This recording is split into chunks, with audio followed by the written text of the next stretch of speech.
오늘 갈라디아 3장 1절로 9절을 율법이냐 복음이냐, 우리가 구원을 받는 것은 율법이냐 복음이냐, 자명한 해답을 미리 알고 있긴 하지만 다시 한번 확인하는 시간이 되면 좋겠습니다.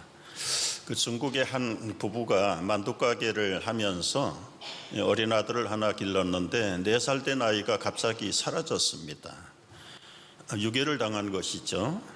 그래서 그날부터 그 부부들은 아들 찾는 일에 일생을 걸고, 아이 가게 이름도 아들을 찾는 가게, 그리고는 중국 돈 22위안, 제가 환산해 보니까 달러로 한 3만 불 정도의 보상금을 걸고, 하여튼 소문이든 헛소문이든 소문이 나는 곳마다 쫓아다니면서 아들을 이 얼마나 열정적으로 찾았는지 이게 영화인들에게 알려져 가지고 중국이 아주 2014년도에 아주 관객을 많이 동원하는 영화로 만들어졌다고 그래요.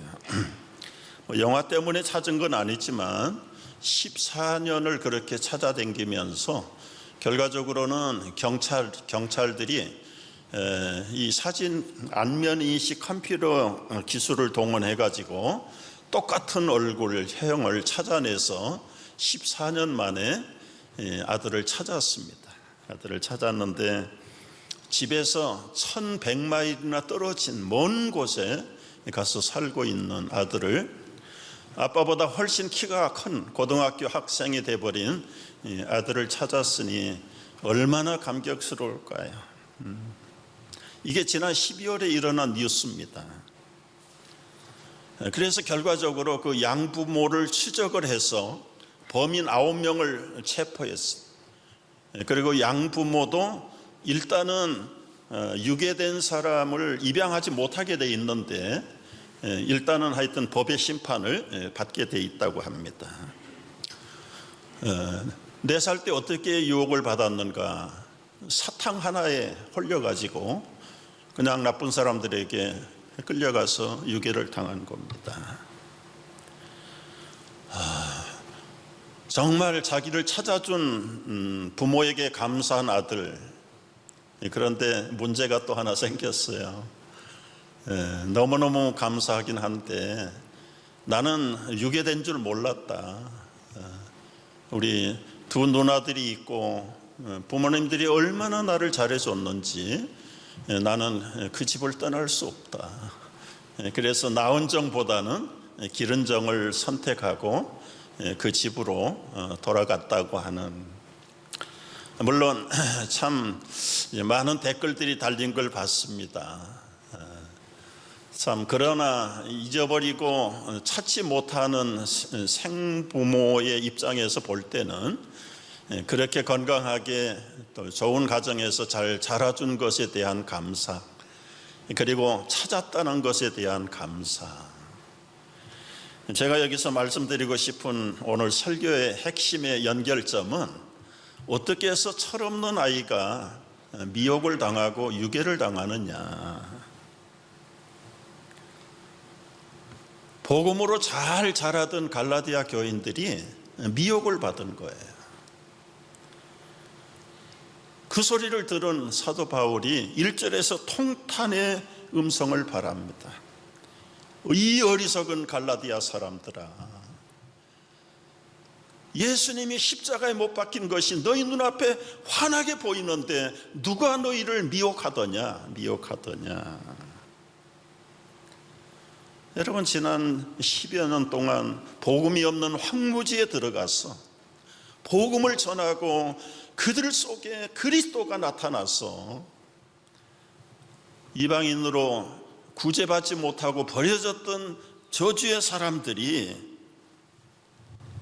하나님의 복음, 예수님의 복음, 성령의 감동을 받아서 세례를 받고 교회가 잘 성장하다가 이 거짓 교사들의 미혹을 받아가지고 와르르 무너졌다는 소식을 들었던 이 바울의 통탄한 음성, 이 어리석은 갈라디아 사람들아. 이 어리석다는 말은 미련하다는 뜻이 아니에요. 알면서도 알면서도 바른 길을 내버리고 그저 잘못된 사이비에게, 이단에게 쫓겨가는, 끌려가는 그 안타까운 통탄의 음성이 이 어리석은 사람들이, 어리석은 사람. 누가 너희를 홀렸냐? 여러분, 어린아이들이 지난 10년 동안 전국에서 일어난 어린아이 유괴 사건이 천문학적인 숫자인데 정부는 발표를 못하지요. 인권단체들의 통계를 보면 60만 건이 넘어요. 60만 건. 10년 동안 해결이 안 된 유괴 사건들입니다. 근데 그들이 다 미혹을 받는 게, 어린아이들은 사탕 하나면 족하다는 거예요. 조금 철들은 아이들이, 그들이 좋아하는, 아이들이 좋아하는 장난감 하나만 주면은 다 데리고 가. 결국은 돈벌이 하는 거예요. 갖다 팔아요. 참 얼마나 비참한 현실입니까?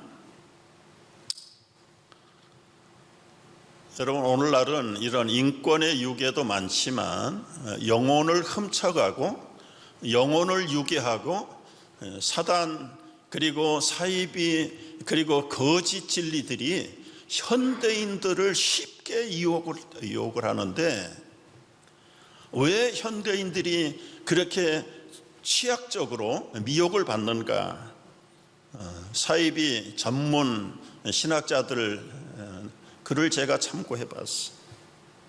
한 6가지 종류가 있는데 6가지 요소 때문에 미혹을 받는데, 첫째는 소외감, 의존적인 성격, 불안한 가정생활, 현대인들의 위기, 신앙의 무지와 신학의 부패, 그리고 개인적인 컴플렉스. 여러분, 이 소외감이라는 것은 대부분 성장할 때 가지고 있는, 모든 사람들에게 가지고 있는 이 공통적인 약점입니다. 약점. 소속감이 없는 사람들, 인정받지 못하는 것, 열등감, 이런 것들이 모아져서 다른 사람들하고 거리를 두기 시작하고 교제하기를 원치 않고 스스로 감옥에 갇히는 그 감정적인 억압이 소외감입니다. 소외감.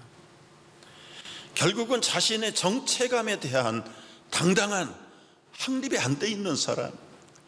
여러분, 이 소외감은 우리 새생활 세미나에 와야 치료를 받습니다. 절대로 다른 데서 여러분 예배 드려도 잘 안 돼요. 잘 안 돼요. 두 번째, 의존적인 성격은 뭐냐면 쉬운 말로 마마보이 성격들입니다.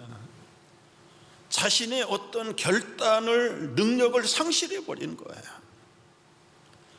이런 약한 사람들은 강한 리더를 보면 확 빨려가게 되어 있습니다. 왜냐하면 대리만족을 해야 되니까.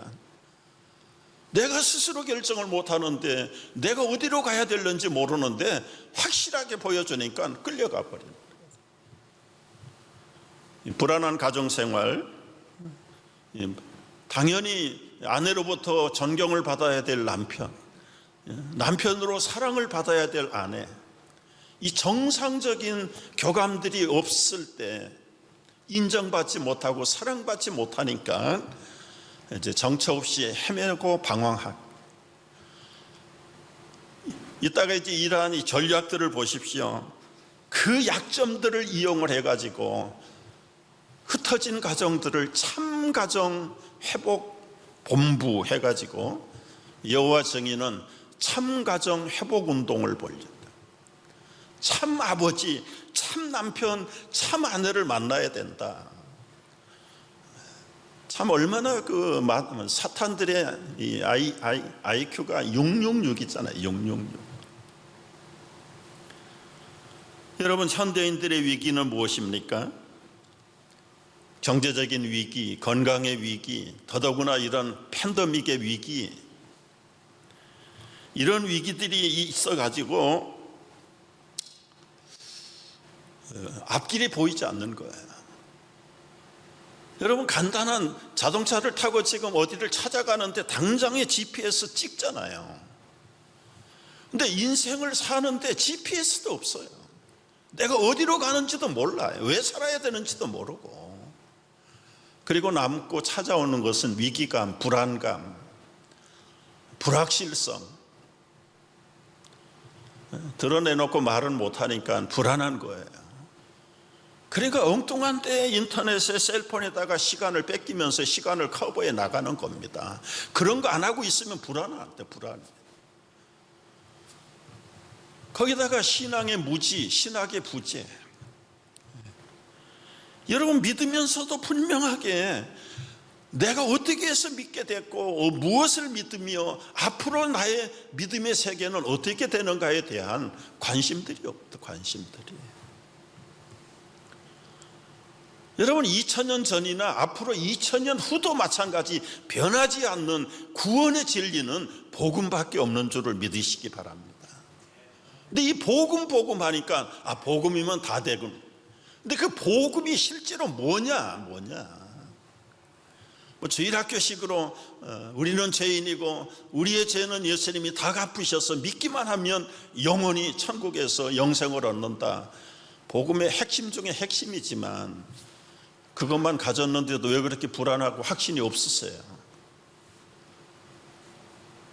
내가 믿는 복음이 과연 성경이 가르치는 복음이 어떤 복음인가에 대해서 배우고 훈련하고 연구하고 교육을 받아야 되는데 웨스트민스터 신앙 고백서를 통해서 지금 그걸 확인하고 있는데 우리 몇백 명의 교인들이 유튜브 보는 걸 보면은 100명도 안 돼. 100명도 안 돼. 물론 부부들이 보면 100명이 넘을게. 내가 믿어서 어디로 가는지 어떻게 구원을 받는지 그걸 모르고 있다가 쉬운 걸 가지고 질문을 하면 대답을 못해. 아주 구원파 신천지들이 날카로운 질문들 몇 개를 준비해 가지고 댕깁니다. 탁 걸으면 심지어 어리버리한 목사도 걸려요. 목사도. 그러니 뭐 장로, 권사, 집사는 말할 것도 없죠.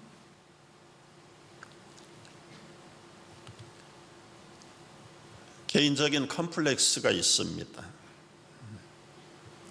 여러 가지 경제 문제, 진로 문제, 인간관계 문제, 자기의 삶의 실존의 문제들, 건강의 문제도 있고요. 이 마귀들이 볼 때는 이 사입이나 이 비진리에 아주 뛰어난 영육의 후예들이 볼 때는 다 밥이에요, 밥. 그래서 여러분 팬데믹 기간 동안에 이단들이 200배 성장했다는 뉴스 안 보셨어요? 일종의 이 바이러스 안 맞는 운동도 그게 다 그 위기감 속에서 찾아오는 불안의 증세들입니다. 어떻게 해야 됩니까, 여러분? 이게 오늘 어제의 문제가 아니라 이미 2000년 전 갈라디아 교회에서 일어난 문제들이에요. 여러분 여기 갈라디아 교인들을 향해서 이 구원의 사건을 기억하도록 바울은 질문 세 가지 큰 질문을 하는데요. 그 중에 첫째가 뭐냐면 1절을 가만 묵상해 보세요. 당신들이 구원받을 때 성자 하나님을 보지 않았느냐? 예수 그리스도께서 십자가에 못 박힌 것이 너희 눈에 밝히 보였다. 여러분 바울이 복음을 공개적으로 갈라디아 사람들에게 소개할 때 그들은 지금 우리처럼 성경도 없어요. 무슨 뭐 영상이 있어요? 성경이 있어요? 없어요. 그냥 입으로 전달되는 이 십자가의 복음의 사건을 그들에게 선포할 때 하나님, 예수님, 성령님은 하나님이시잖아요. 능치 못함이 없으시잖아요. 시공간을 초월하시잖아요. 시간을 초월해서 나타나시잖아요.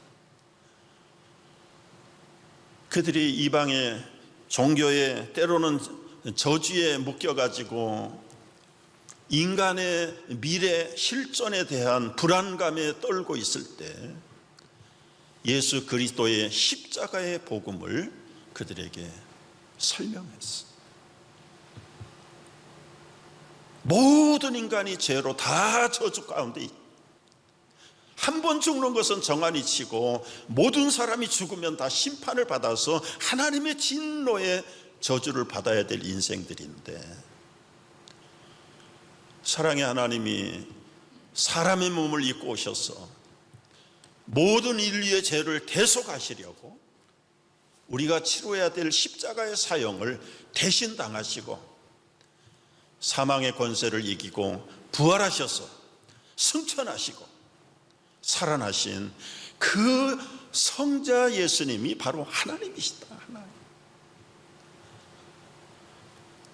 갈라디아 성도들에게, 그때는 성도들도 아니죠, 그 불신자 이방인들에게 이 십자가의 예수 그리스도 하나님을 분명히 설명을 할 때 그들의 마음에, 그들의 눈에 십자가가 보이는 거예요.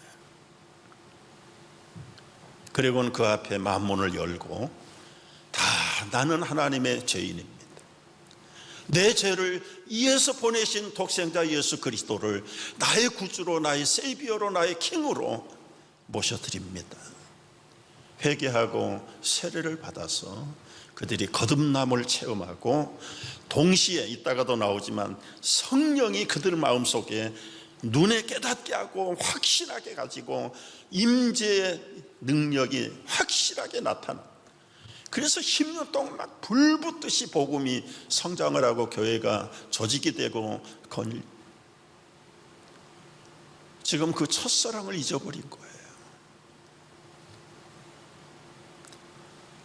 여러분, 언제 예수님 만나셨습니까? 여러분들의 그 첫사랑을 기억하세요. 두 번째, 갈라디아 교인들을 향해서 2절의 말씀을 보면 성령을 받지 않았냐, 내가 너희에게 다만 이것을 알려 하노니 너희가 성령을 받은 것이 그 보이지 않는 예수님을 하나님이라고 고백하고 내가 죄인이라고 고백하고 인정하면서 그리스도의 사람이 된 것은 바로 성령이 하시는, 성령은 예수님을 증거하는 영이, 성령을 받은 것이 율법의 행위냐 듣고 믿음으로냐, 믿음으로냐. 지금 거짓 교사들이 자꾸 율법의 행위를 갖다가 강조하면서 할례나 안식일이나 절기를 지키지 않으면 구원받을 수 없다는 것이죠. 그때 여기서 바울이 갈라디아 교인들에게 예수님 보지 않았냐, 그 예수를 보이지 않는 예수님을 본 것처럼 믿게 해주시는 그분이 성령이다. 성령. 그 성령이 들어갈 때 회개하고 확신하고, 그리고는 우리가 착하게 살지 못했지만, 하나님 앞에 구원받을 착한 일을 못했지만, 다른 말로 바꾸면 율법을 지키지 못했지만 그래도 그 복음을 듣고 우리가 하나님의 자녀가 되고 구원받지 않았냐, 그건 성령의 전적인 은혜로 된 것이다. 여러분, 갈라디아서에 성령이라는 단어가 18번이나 나와요. 18번. 성령은 우리를 죄를 깨닫게 합니다. 성령은 회개하게 합니다. 성령은 우리를 거듭나게 합니다. 성령은 우리를 사죄의 확신으로 인도합니다. 이 펜티고스탈 교회 같으면 한마디 할 때마다 막 아멘 아멘 하는데, 우리 장로교인들은 아멘 안 하기로 입마개까지 하고 있으니까 다시 한번 해볼까요? 여러분, 이런 것들이 이제 우리 구원받는 일에 대해서 생각을 안 하고 살아온 거거든요. 그냥 주일학교 아이들처럼 단순하게 예수님 저는 예수 믿습니다, 하나님 불러주신 거 감사합니다, 그러면 다 되는 걸로, 뭐 안 되는 건 아니지만, 그러나 우리가 이제 어린아이가 아니잖아요. 근데 이 이론적이고 성경적인 이 구원관에 대해서 별로 훈련이 없고 교육이 없으니까 확신이 없는 거예요. 그렇다니까 그런 줄 알지, 뭐 내가 무슨 신비한 체험이 가끔 있으면 좋은데, 옛날에 한 번, 몇십 년 전에 한 번, 이민 초창기에 어려울 때 한 번 경험했던 그거 하나 가지고 지금 30년 40년을 울고 먹으려니까 힘이 없는 거예요.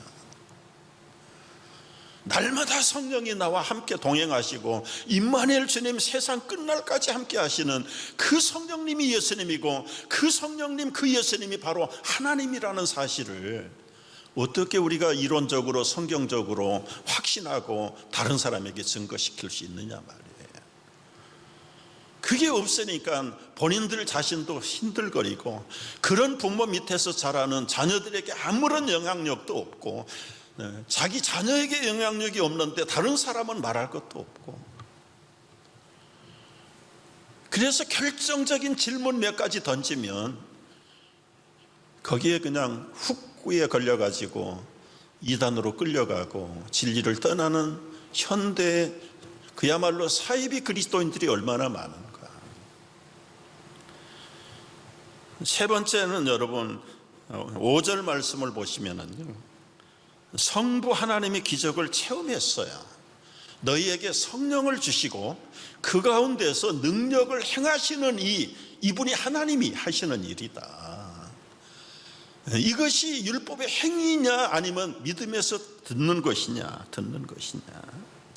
여러분, 여기 능력을 행하시는 우리가 삼위일체를 훈련해서 배워서 아시지만은, 논리적으로는 성부, 성자, 성령을 갈라놓을 수는 있고 뭐 설명할 수는 있지만 이게 한 분이시잖아요.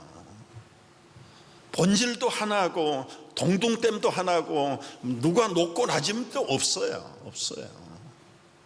그런데 하시는 일들이 각각 특이한 일들을 하시는데, 그 결과적으로는 성령이 하시는 게 하나님이 하시는 일이고, 성자 예수님이 하나님이시고, 그 하나님이 예수님이고 성령님이고, 그게 삼위일체잖아요. 우리가 아는 유일하신 하나님의 신론이잖아요. 이런 신학적인 삼위일체론에 대한 훈련과 교육과 깨달음이 없으니까 우리가 구원받은 것이 어떻게 구원을 받은 것인지에 대해서 결국은 내가 깨닫고, 내가가 아니에요, 깨닫게 해주시는 분도 성령이신데 그걸 몰라요. 결국 오늘까지 이민의 광야길을 걸어오게 하신 것, 그 수많은 버릴 수밖에 없고 넘어질 수밖에 없었던 그 상황 속에서도 붙잡아 견고하게 지켜주시는 그분의 능력이 바로 하나님의 능력이었다는 사실을 바울이 갈라디아 교인들에게 지금 설명하고 있습니다.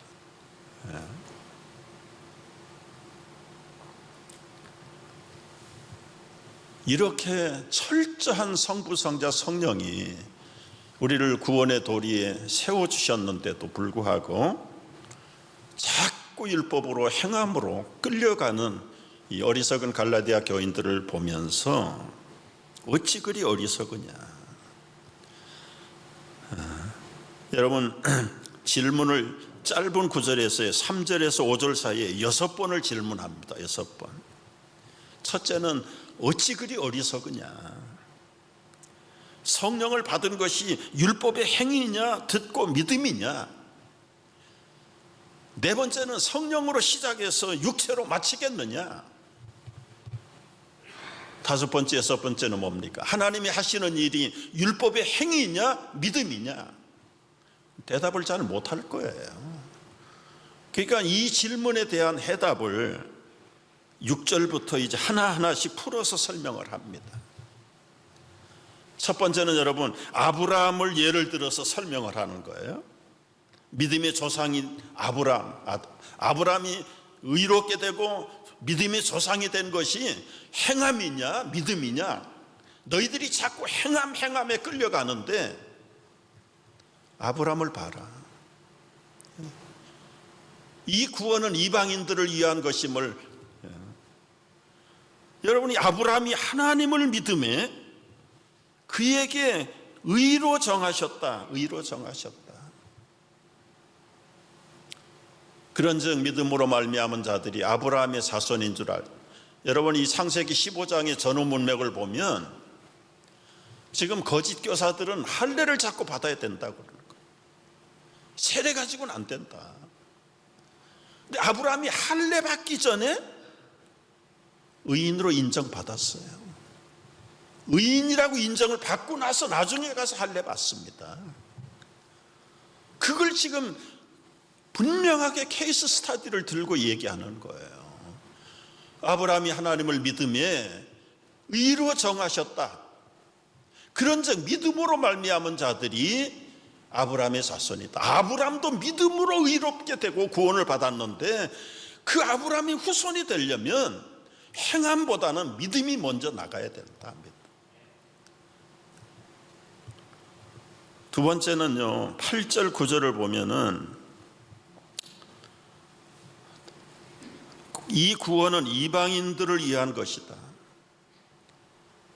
여러분, 아브라함의 후손들은 유대 자손들이잖아요. 근데 이방인까지, 너희들은 이방인이잖아. 갈라디아 사람들은. 우리 코리안 크리스찬들도 이방인에 속한 사람들이죠. 그런 우리가 율법을 행한 것이 아니라 아브라함이 믿음으로 하나님을 순종할 때 의롭게 구원을 받은 것처럼, 의로 정하실 것을 성경이 미리 알고 아브라함에게 먼저 이 믿음의 복을 허락하신 것처럼 모든 이방인이 너로 말미암아 복을 받으리라, 바로 여기 예수 그리스도로 말미암아 복을 받겠다는 것을 벌써 아브라함이 후대에 오실 메시아를 내다보면서 믿었다는 거예요. 믿었다. 히브리서가 증거하잖아요. 그리고 예수님도 내가 올 때를 아브라함이 기뻐했다고 그랬더니, 야, 너 나이 50도 못 된 것이 아브라함을 봤어? 여러분, 이게 영적으로 맥히면 영 몰라 통 몰라요. 무슨 얘기가 통하겠어요? 실질적으로 그렇잖아요. 지금 아브라함하고 예수님의 때는 거의 5,000년 기간인데 5,000년의 새까만 후배 혈통으로 오신 분이 그리스도인데, 우리 믿음의 조상 아브라함도 나로 말미암아 구원을 받았다. 이게 정신병자 아니면 그런 얘기를 어떻게 할 수 있겠습니까?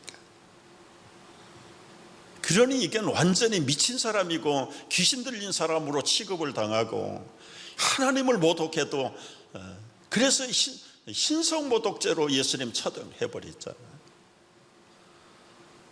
여러분이 영적으로 무지하면, 예수님이 하나님이라는 사실을 인정하지 않으면 다 무지한 사람, 똑같이 십자가에 못 박는 사람들이지. 바울은 지금 갈라디아 교인들에게 당신들이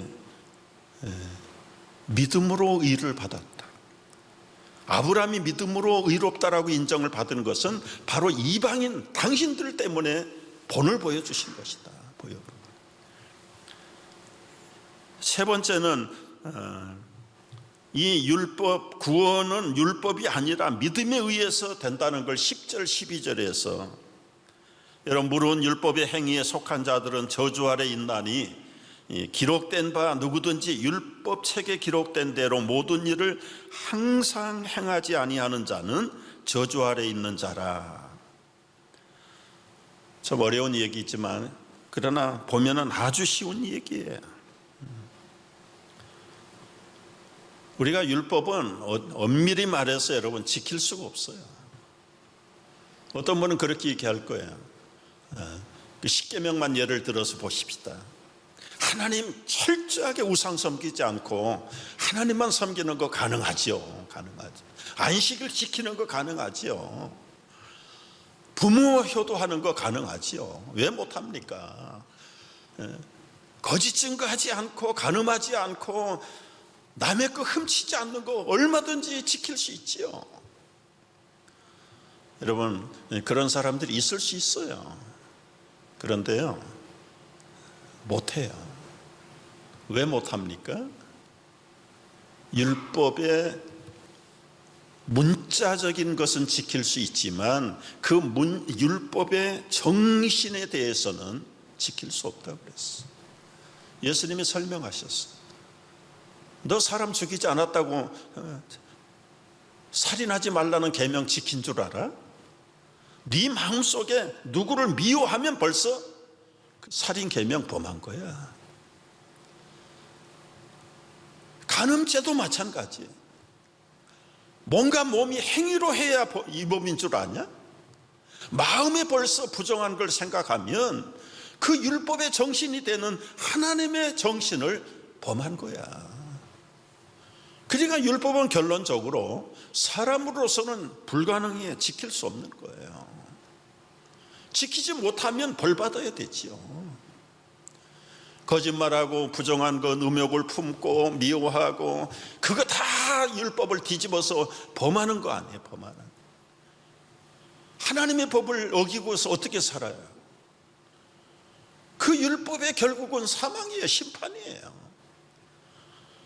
그러니까 아무도 구원받을 자가 없는데 결국은 율법을 제정하신 당신 하나님께서 사람의 몸을 입고 오셔서 그 사랑과 공의를 다 양립하시기 위해서 예수님께서 친히 율법의 진노를 받으시고, 오해하지 마십시오. 마귀에게 죗값을 지불한 게 아니고 공의의 하나님 앞에 우리가 치러야 될 죗값을 다 담당하시고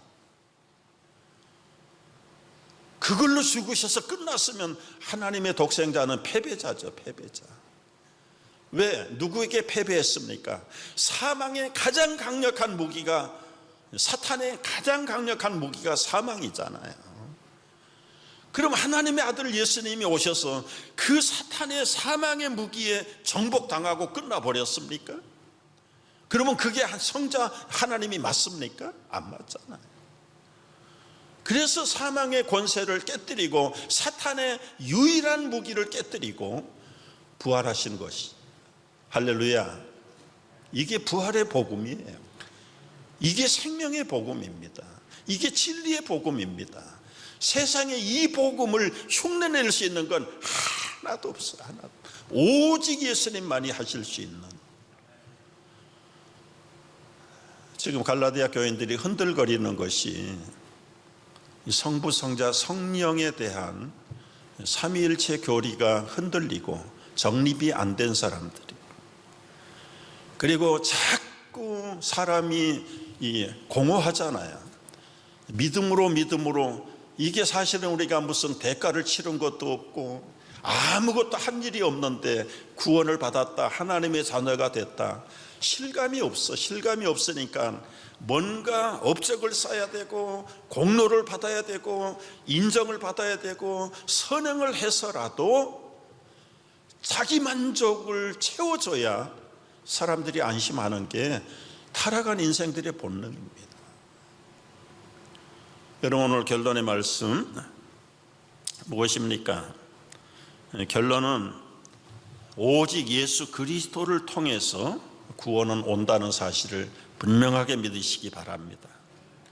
율법은 여러분 죄인들을 가둬버리는 거예요. 사망으로 정지하는 것이 율법의 기능이라면 예수 그리스도는 그 율법의 저주에서 구원하시는 것이 예수님이 하시는 일인 줄 믿으시기 바랍니다. 아브라함의 축복을 누리시기를 원합니까? 그 아브라함의 축복도 예수 그리스도를 바라보고 즐거워할 때 오는 것이죠. 우리가 다 이방인으로 성령을 원한다면 그 성령도 예수님이 보내신 증거의 영을 통해서 우리가 성령을 받는 겁니다. 오직 예수 그리스도는 성부, 성자, 성령을 한 몸으로 행하시는 분이시다. 이 그리스도 안에 행하시는 성부 하나님, 성령 하나님, 성자 예수님, 다 그분이지만 그분을 통해서만이 믿음으로 말미암아 의롭게 된다는 사실을 확실하게 붙들고 흔들림이 없는 오늘 이 혼란한 시대, 미혹이 많은 시대를 힘써 나가는 우리 귀한 성도들 되시기를 축복합니다.